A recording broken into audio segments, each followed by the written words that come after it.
Dre, crucial 3 yung nagawa mo ng fourth quarter. Medyo lumalapit na yung Ginebra noon. Ano lang masasabi mo doon sa production mo ngayon? Although hindi kasing taas ng mga nakaraang game. Pero panalo kayo kasi alam niyo naman crucial game na to para sa inyo. Hindi ko rin alam na crucial pa rin tira ko. Ano lang, tuloy lang yung pace ng laro. Importante rin kanina na nag-uusap-usap din. Gusto namin gawin.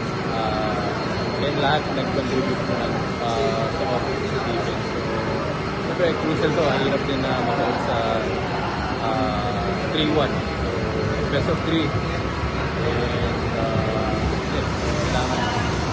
Fellow Lasallian mo, si Josh David, ano masasabi mo sa laro niya ngayon?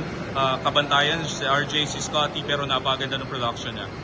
Si Josh, kondisyon yan eh. Siyempre natutuwa rin ako, rookie ko rin yung sa Lasal. And yan yung palagi nag-a-advise sa akin. Ganun din, nag-a-advise kami pareho sa isa't isa.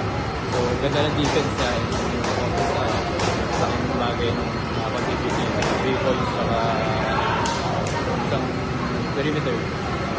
Dre, ano lang kasi best of 3 na to, crucial game Friday saka yung Sunday. May Bela-Belen ba naman manonood? May Bela-Belen, hindi ko alam eh. Nalalaman niya sa Friday kung nandun, pero wala pa. Wednesday pa lang eh.